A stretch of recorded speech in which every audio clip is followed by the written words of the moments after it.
वही प्रकट हो जाते हैं। बिना पैर के चलने वाले ऐसे हैं वैसे हैं, जितने उनके निराकार ब्रह्म की जो उपमा दी गई है, जो ज्ञान है उद्धव जी ने दिया। अंत में गोपियों ने कहा कि उद्धव जी आप उस परमात्मा की बात कर रहे हैं जो न खाता है, न पीता है, न चलता है, न फिरता है, उसके हाथ है न पैर है। मुझे ऐसा भगवान नहीं चाहिए। मुझे तो ऐसा भगवान चाहिए जो मुझसे बात करे, मेरी दुख को सुने, मेरे सुख को सुने, मेरे हर एक बात को सुने। उद्धव जी ने कहा कि तुम परमात्मा को याद करो, तुम जब जैसा कहोगे तो करने के लिए तैयार है। वो हर समय हर जगह आने के लिए कहने कि हमको वैसा परमात्मा नहीं चाहिए। जब बार बार उद्धव जी ने ज्ञान दिया तो गोपियों ने एक लाइन में बात उद्धव जी की बनी कर दी। उद्धव जी आप किस ठाकुर, किस परमात्मा की बात करते हो, ये बताओ, मन है एक कि दो? उद्धव जी ने कहा कि मन एक है। कहा कि मन एक है तो हमारे मन में ना श्याम पहले से रोम रोम में व्याप्त है। श्याम तन श्याम मन श्याम है हमारो धन, आठ याम उद्धव हमें श्याम से ही काम है। श्याम हिया श्याम प्रिया श्याम बिनु नहीं, आंधे किसी ला करी आधार श्याम नाम है। कहा कि यहाँ श्याम तन श्याम मन, इस शरीर में भी श्याम है, मन में भी श्याम है, रोम रोम श्याम समाया हुआ है। फिर जो कहाँ राखूं, ये जो आप योग दे रहे हो, ये जो ज्ञान दे रहे हो, इसको कहाँ राखूं? यहाँ तो रोम रोम श्याम है। यहाँ हर एक रोम में श्याम व्याप्त है, उसकी लीला व्याप्त है। और हमारे यहाँ उपासना कांड में ना नाम रूप लीला और धाम, ये चार प्रत्यक्ष और सिंबल अवलंब है प्रत्यक्ष रूप से, जिसके उपासना कांड में पहले नाम, जो गुरु के द्वारा या संत के द्वारा भगवान का जो नाम का पहले ध्यान करें, नाम का जाप करें, नाम, फिर रूप का ध्यान करें, नाम जपे और रूप, नाम रूप, फिर भगवान की लीला और धाम, उनके कर्तृत्व को, उनके जहां धाम, जहां परमात्मा रहते हैं, उससे अलौकिक वैकुंठ का चिंतन। तो ऐसे नाम रूप लीला और धाम। तो कहा कि मैंने उस नाम, श्याम के नाम को अपने हृदय में बसा लिया है, उनके रूप को अपने हृदय में बसा लिया है। अब मुझे कोई और दूसरा ठाकुर जचता नहीं। उद्धव जी जो उपदेश देने आए थे, जब गोपियों ने कहा कि यहाँ रोम रोम श्याम है, जो कहाँ राखूं उद्धव, यहाँ रोम रोम श्याम है। उद्धव ने कहा मैं जिस निर्गुण परमात्मा को अपने हृदय में विराजमान करते करते उस ज्ञान के अपने अहंकार में कि मैं तो निर्गुण सत्ता का उपासक हूँ, पर अभी तक वो बात जच नहीं पाई, मन में बैठ नहीं पाया, मैं उस परमात्मा को बिठा नहीं पाया। ये गोपियां श्याम से प्रेम करके उस प्रेम तत्व को जीत ली हैं। ऐसा कह के जो रंग अपना ज्ञान का रंग चढ़ाने आए थे उद्धव जी, स्वयं गोपियों के रंग में रंग गए और चलने लगे। और उसके बाद पागल सा हो गए उस प्रेम में, गोपियों के प्रेम में, क्योंकि एक प्रेमी अपना प्रेम छाप छोड़ देता है। उस प्रेम के आगे उसको ये नहीं दिखता क्या गलत है क्या सही है। और फिर साक्षात परमात्मा हो। एक महात्मा जी ध्यान लगाए बैठे हुए थे, पूजा कर रहे थे। तो आप वैष्णव साधुओं को देखोगे ना, वो अपने ठाकुर जी को अपना माला, चंदन, तिलक और कुछ लुटकी वगैरह सब साथ में पूजा का सामान लेके चलते हैं। और जहां प्रातः काल हुआ, जिस गांव में, जिस जगह, वो वही अपना झोली खोल के स्नान ध्यान करके अपने ठाकुर जी को विराजमान करा के पूजा में लग जाते हैं। तो वो महात्मा जी पूजा में बैठ गए सड़क के किनारे, और जाना तो उनको आगे, तो सोचा कि अब कहाँ जाए, चले ही पूजा करने, पूजा का समय हो गया, संध्या का समय था।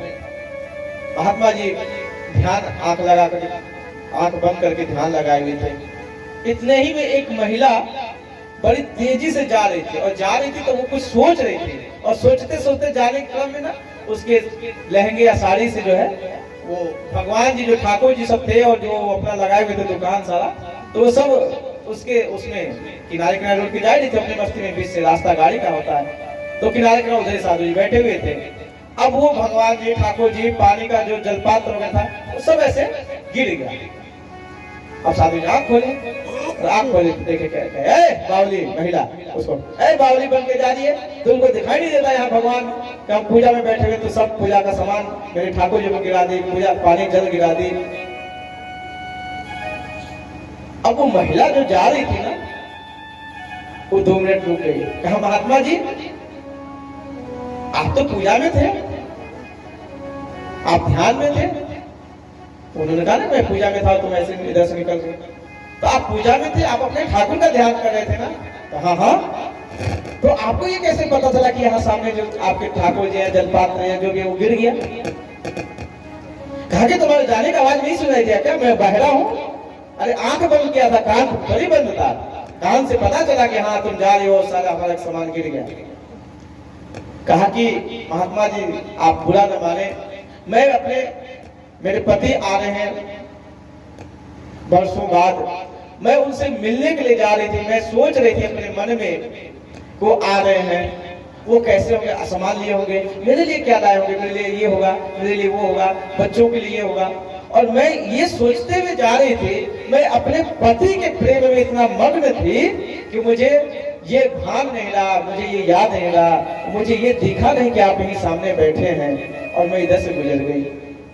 और आप तो पूजा में हैं, आप तो समाधि में हैं और आपको ये ज्ञान है कि मैं यहाँ से जा रही हूँ। मुझे तनिक भी भान नहीं रहा कि आप यहाँ बैठे नहीं तो मैं इधर नहीं आती। ये मेरी नासमझी है, ये मेरी बावलीपन है, पति का प्रेम है। लेकिन आप तो उस परमात्मा से प्रेम करते हो, आपको ये ज्ञान है, इसका मतलब कि आपने कोई झूठ माला तो करवे फिरे मुख फिरे, जीव फिरे मुख माही और मनवा तो चौदिसी फिरे। ये तो सुमिरन है, ऐसा भजन, ऐसा पूजा। तो गोपियों का जो प्रेम था ना, उसमें उद्धव जी ने अपना रंग छोड़ दिया और गोपियों का रंग चढ़ गया। उद्धव जी चले थे समझाने गोपियों को, खुद ज्ञान लेके आए, रास्ते में आ रहे हैं। 6 महीने बाद पहुंचे हैं गोकुल, मथुरा गए थे समझाने और उस रंग का ऐसा रंग चढ़ा और वापस आ रहे हैं उस प्रेम में। तो जब उद्धव जी गए हैं तो आइए एक थोड़ा छोटा सा भजन, फिर आगे प्रसंग में चलेंगे। आज भगवान के विवाह का उत्सव भी मनाना है। जाओ जाओ वृंदावन, भगवान ने जब भेजा है उद्धव जी को, तो आइए 2 लाइन गुनगुनाते हैं। अरे जाओ जाओ वृंदावन,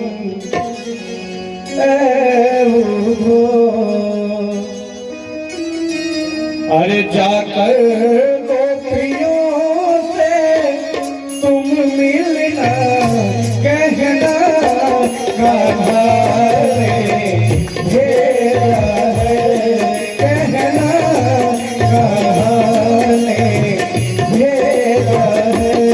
तुझे जरा मुझसे कहना, जाओ जाओ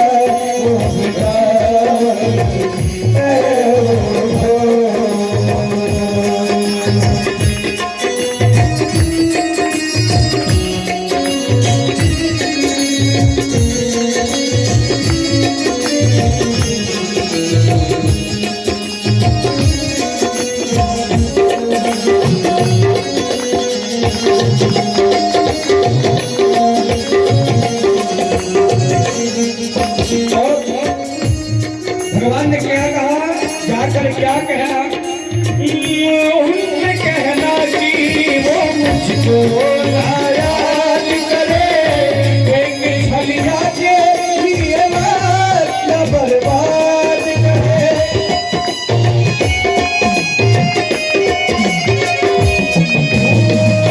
उनसे कहना कि वो मुझको नाराज करे, एक छलिया बर्बाद करे, एक छलिया के लिए न बर्बाद करे। परदेसी के प्रीत में पागल हो, परदेसी के प्रीत में पागल हो। तुझे जरा मुझसे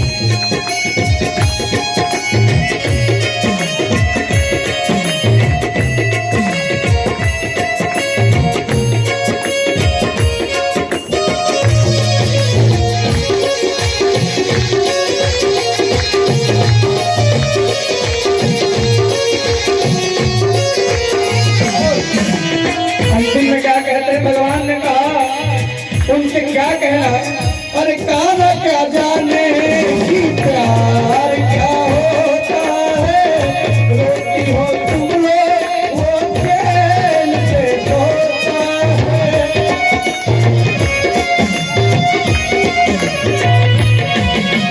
ओ कान्हा क्या जाने कि प्यार क्या होता है, रोती हो तुम लोग वो खेल से सोता है, रोती हो तुम लोग वो खेल से सोता है।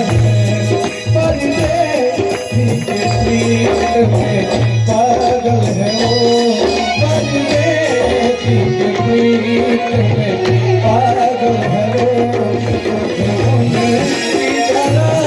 मुझसे कहना जाओ जाओ वृंदावन, जाकर गोपियों से तुम मिलना, कहना कहाँ ले जाए, कहना कहाँ ले जाए, कहना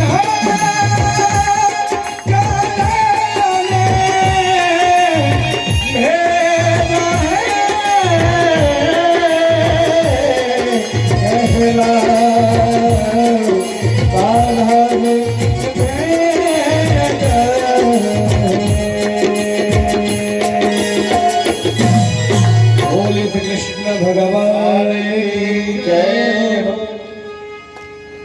इस तरह से उद्धव जी गए और 6 महीने बाद वापस आए हैं। वास्तव में भगवान की भक्ति ये निर्गुण और सगुण, निर्गुण कठिन, सगुण सुलभ, ये दोनों पद्धति है। पर हम संभालने के लिए सगुण उपासना जो है ना वो सुलभ होता है। निर्गुण सत्ता में मन बिल्कुल लग जाए, ये बहुत सिद्ध साधना जब परिपक्व होती है तब आदमी उस स्थिति में पहुंचता है। इसलिए हमारे सगुण रूप में गुरु उपासना की पद्धति व्यवस्था दी गई, जहां सगुण रूप में उनकी बातों को सुनेंगे, उनके दर्शन करेंगे, ये लाभ मिलता है। फिर सगुण के सहारे आदमी उस निर्गुण तक पहुंचता है। इसलिए हमारे साधन पद्धति में अनहदनाद सप्त योग, जैसे कोई गांव है और बिल्कुल इधर तो जंगल ही है, अब कोई गांव है, उधर अनजान व्यक्ति आए और उस गांव में लोग रहते हैं, पर उसको जाना कैसे जाए? लोग गांव में बहुत दूर से कैसे आप समझेंगे कि उस गांव में लोग रहते हैं? तो हमारे यहाँ एक पद्धति शब्द योग, उस गांव से लोगों की आवाज, कुछ आदमियों के, जानवरों के, गाय वाय, कुछ मतलब इस तरह से पालतू जानवरों की आवाज आ जाए, आदमी की आवाज सुनाई देने लगे, शब्द लगते हैं वहां लोग रहते हैं, आवाज नहीं सुनाई दे रही है। कहीं कोई बल्ब की प्रकाश दिख जाए, दिया लंटेन आदि का प्रकाश दिख जाए तो लगे नहीं वहां बल्ब जल रहा है, इसका मतलब कोई रहता है वहां। तो हमारे यहाँ 2 तरह के शब्द योग और प्रकाश योग, उस तो इसलिए सगुण रूप के सहारे उस निर्गुण तत्व तक पहुंचा जाता है। उद्धव जी निर्गुण सत्ता के उपासक थे। भगवान ने कहा जिनको भगवान अपना मानते हैं उसी की परीक्षा, उसी को अपना ज्ञान देते हैं। भगवान ने सोचा कि ये मेरा चचेरा भाई है,